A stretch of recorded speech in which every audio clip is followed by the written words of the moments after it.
Today we will start with our next chapter, that is fraction.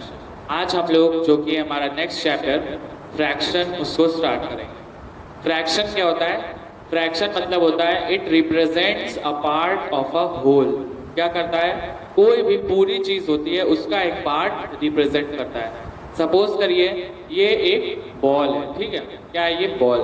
अगर हम इसको whole मानेंगे तो इसको हम कहेंगे वन, ठीक है? क्या कहेंगे इसको? वन। यही मैं इसके अगर पार्ट्स कर दूं, चार पार्ट्स, और एक पार्ट को मैं शेड कर दे रहा हूँ, ठीक है? एक पार्ट को मैंने क्या कर दिया है? शेड। तो कितने पार्ट शेड है यहाँ पे? एक पार्ट शेड है, तो हम यहाँ लिख देंगे वन। और टोटल नंबर ऑफ पार्ट्स कितने हैं? 1 2 3 4, 4 parts. Total number of parts कितने हैं? चार भाग हैं, और एक भाग इसका कलर किया गया है। कहते हैं इसको फ्रैक्शन। अगर मैं इसको हटा दूं, सिर्फ एक ये बॉल है, तो इसको हम लोग कहेंगे वन मतलब क्या होता है? होल मतलब क्या होता है? पूरा, ठीक है? क्या होता है ये? पूरा होल या वन। लेकिन अगर मैं इसको 4 पार्ट्स में डिवाइड कर दूं और वन पार्ट को कलर कर दूं, वन पार्ट को क्या कर दूं? कलर। तो मैंने वन पार्ट कलर कर दिया है। कितना पार्ट? वन। और टोटल नंबर ऑफ पार्ट्स कितने हैं? 1 2 3 4। टोटल नंबर ऑफ पार्ट्स यहाँ पे है 4। ऐसे नंबर्स को हम क्या कहते हैं? फ्रैक्शन। जैसे यहाँ पे लिखा हुआ है 1/4, ठीक है? चार पार्ट्स में से एक पार्ट कलर्ड है, तो यही मैंने यहाँ पे शो किया है। ऐसे नंबर्स को हम कहते हैं फ्रैक्शन। नेक्स्ट चीज आपकी है कि जैसे मैंने लिखा हो 1/4, तो 1 आपका क्या होगा? Numerator. 1 is your numerator and 4 आपका क्या होगा? डिनोमिनेटर। 1 आपका न्यूमरेटर होगा और 4 आपका डिनोमिनेटर होगा। Like fractions. लाइक फ्रैक्शंस क्या होते हैं? लाइक फ्रैक्शंस वो फ्रैक्शंस होते हैं जिनके डिनोमिनेटर सेम होते हैं, जिनके डिनोमिनेटर सेम होते हैं। जैसे मैं लिख दूं 1/4, 2/4, 9/4, 3/4, तो यहाँ पे स्टूडेंट्स जितने भी नंबर हैं इन सब के जो डिनोमिनेटर हैं नीचे, ये सारे सेम हैं। तो ऐसे फ्रैक्शंस को हम कहते हैं लाइक फ्रैक्शंस। इसी का अपोजिट होता है अनलाइक फ्रैक्शंस। इसका अपोजिट क्या होता है? Unlike fractions. अनलाइक फ्रैक्शंस क्या होता है? इसका उल्टा होगा। यहाँ पे डिनोमिनेटर सेम है, तो अनलाइक में डिनोमिनेटर सेम नहीं होंगे। जैसे मैं लिख दूं 1/8, 2/7, 3/9, यहाँ पे इनके डिनोमिनेटर अलग हैं, तो ये हो जाएंगे आपके अनलाइक फ्रैक्शंस। नेक्स्ट स्टूडेंट्स आपका होता है यूनिट फ्रैक्शंस। यूनिट फ्रैक्शंस क्या होता है? यूनिट फ्रैक्शंस होता है जिसका न्यूमरेटर 1 हो। जैसे अगर मैं लिख दूं 1/7, 8, 1/3, 1/9, यहाँ पे आप देख सकते हैं कि जो न्यूमरेटर है, ऊपर वाले को हम लोग कहते हैं न्यूमरेटर और नीचे वाले को डिनोमिनेटर। यहाँ पे आप देख सकते हैं जो न्यूमरेटर है वो सेम है। इसी इन नंबर्स को हम, इन फ्रैक्शनल नंबर्स को हम कहते हैं यूनिट फ्रैक्शंस, ठीक है? उसके बाद स्टूडेंट्स नेक्स्ट होता है आपका proper fraction. Proper fraction, proper नाम ही से पता चल रहा है कि प्रॉपर हो, ठीक है? मतलब कि न्यूमरेटर डिनोमिनेटर से छोटा हो। जैसे 1/3, 2/5, 7/9, ये सारे प्रॉपर फ्रैक्शन है। इनका जो न्यूमरेटर है, ऊपर वाला न्यूमरेटर नीचे वाले डिनोमिनेटर से छोटा है। नेक्स्ट है इसका उल्टा इम्प्रॉपर। इम्प्रॉपर मतलब क्या होता है? इम्प्रॉपर फ्रैक्शंस वो होते हैं जिनका न्यूमरेटर बड़ा होता है और डिनोमिनेटर छोटा। अगर मैं लिख दूं 3/1, अगर मैं लिख दूं 5/2, अगर मैं लिख दूं 9/7, तो ऐसे फ्रैक्शनल नंबर्स को कहते हैं इम्प्रॉपर, जिसका न्यूमरेटर बड़ा होता है और जो डिनोमिनेटर होता है वो छोटा होता है। Exercise 7.1 problem number 2। तो स्टूडेंट्स प्रॉब्लम नंबर 2 में आपको फाइंड करना है 1/3 of a collection of 9 balls, ठीक है? मतलब कि सपोज करिए 9 बॉल है, 9 बॉल्स, 1 2 3 4 5 6 7 8 9। इसका आपको 1/3 निकालना है। क्या निकालना है? 1/3। 1/3 क्या निकालना है, 1/3 ऑफ 9 बॉल्स। तो हम क्या करेंगे, 1/3 को मल्टीप्लाई कर देंगे 9 से, ठीक है। 1/3 को किससे मल्टीप्लाई कर देंगे, 9 से। तो ये हो जाएगा 1/3 इंटू 9, 3 3 9, आंसर आ जाएगा आपका 3।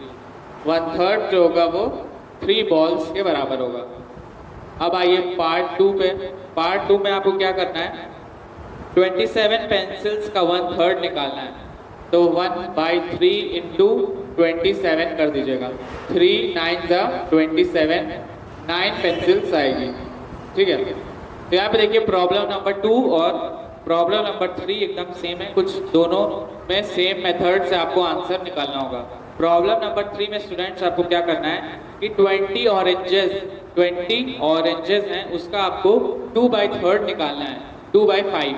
तो क्या करिएगा, 2/5 2/5 को मल्टीप्लाई कर दीजिएगा 20 से, फिर 5 1 5, 5 4 28 आएगा, 8 ऑरेंजेस, ठीक है।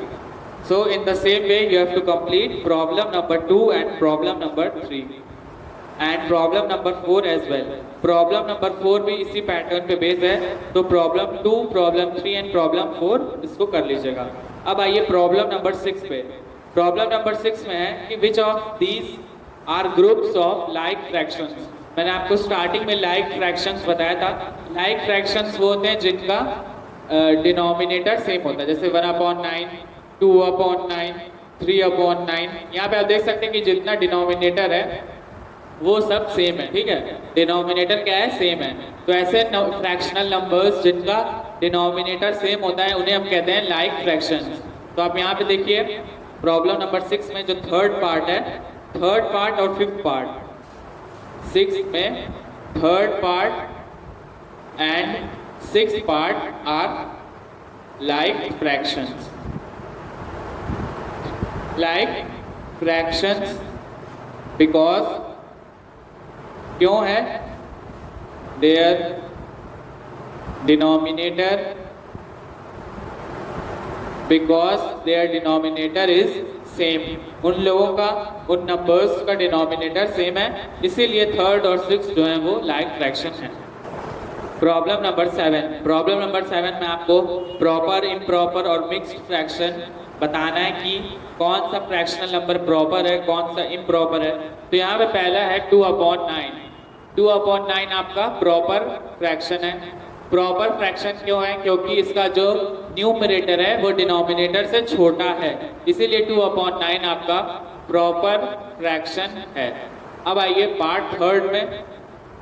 पार्ट थर्ड में है 43/34। ये आपका है इम्प्रॉपर फ्रैक्शन। इम्प्रॉपर फ्रैक्शन क्यों है, क्योंकि इसका जो न्यूमरेटर है वो बड़ा है और डिनोमिनेटर छोटा है। ऐसे फ्रैक्शनल नंबर्स को हम कहते हैं इम्प्रॉपर फ्रैक्शन। और प्रॉब्लम नंबर 7 पे देखिए 8 5/26।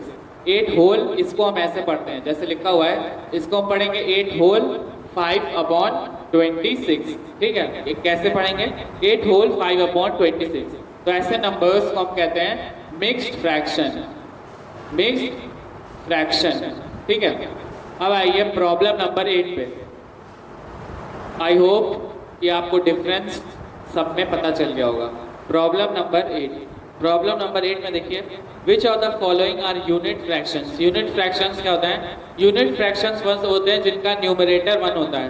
तो यहाँ पे 2 और 1/6 एंड 1/6 यूनिट फ्रैक्शन है और 1/2 आर कौन सा फ्रैक्शन है, यूनिट फ्रैक्शंस, ठीक है।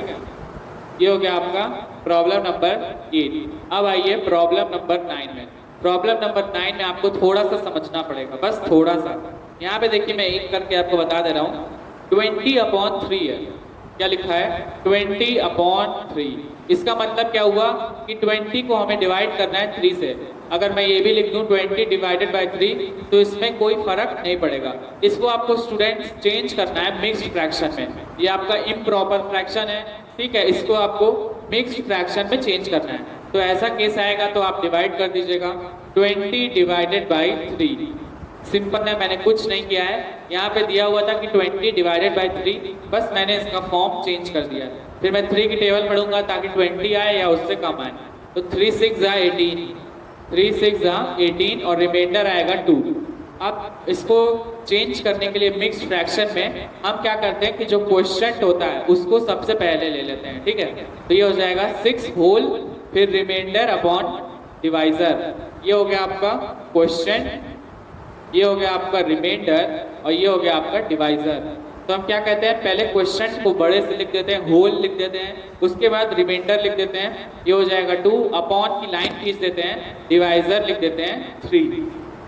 ठीक है, एकदम सिंपल है। डिवाइड करिए, क्वोशिएंट है वो होल हो जाएगा, रिमाइंडर ये आ जाएगा आपका, डिवाइजर ये आ जाएगा।